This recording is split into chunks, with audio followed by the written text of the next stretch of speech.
So ఈరోజు మంచిగా ఒక మటన్ కర్రీని అయితే నేను చెప్తాను ఎలా చేసుకోవాలి అని.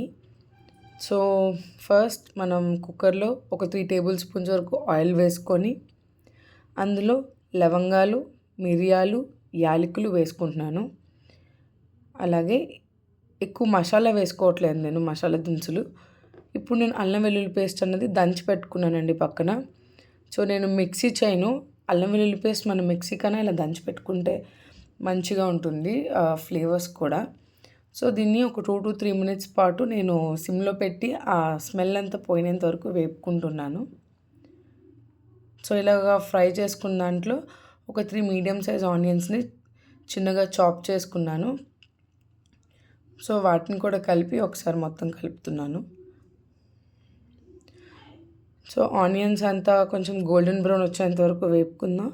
ఇప్పుడు ఇందులోకి ఒక 3 చిల్లీస్ అయితే తీసుకుంటున్నాను.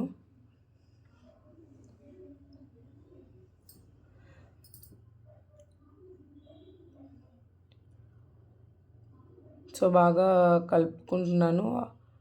కొంచెం కలర్ చేంజ్ అయినంత వరకు మనం కలుపుకుంటాం. ఇందులోకి నేను 1.5 టమాటో తీసుకుంటున్నాను. టమాటో నచ్చిన వాళ్ళు మీరు టమాటో స్కిప్ చేయొచ్చు. సో నేను 1.5 టమాటో తీసుకుంటున్నాను. టమాటో కూడా కొంచెం మగ్గినంత వరకు మనం బాగా కలుపుకుందాం.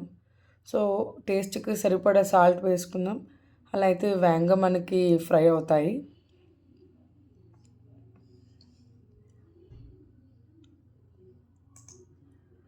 ఇప్పుడు నేను 1/2 kg మటన్ తీసుకుంటున్నానండి.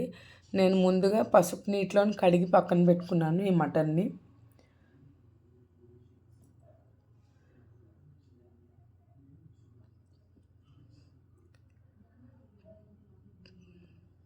సో నేను మటన్లో నుంచి నీళ్ళు వచ్చేంత వరకు కొంచెం సిమ్లో పెట్టి వేపుతానండి.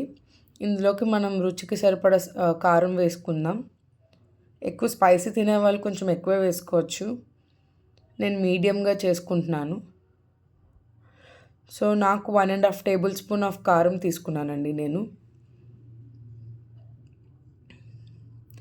సో ఇదంతా కొంచెం మగ్గేంత వరకు సిమ్లోనే మీడియం ఫ్లేమ్లో పెట్టి ఉంచుకుందాం.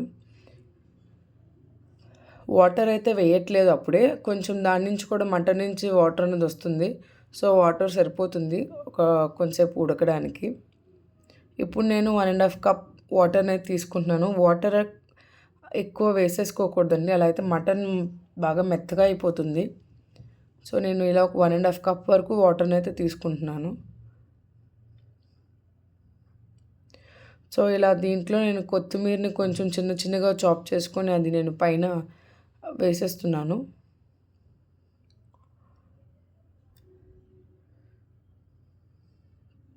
సో ఇప్పుడు నేను కుక్కర్ విజిల్ పెట్టుకొని ఒక 4 to 5 విజిల్స్ వచ్చే వరకు నేను మీడియం ఫ్లేమ్లో పెడతానండి.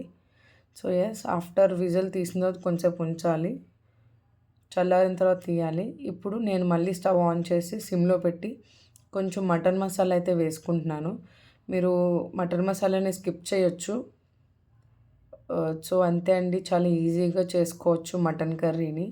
సో ఇది చపాతీలోకి బాగుంటుంది, అలాగే రైస్లోకి కూడా చాలా బాగుంటుందండి. సో మీకు నా వీడియోస్ నచ్చితే లైక్ చేయండి, షేర్ చేయండి, సబ్స్క్రైబ్ చేయండి.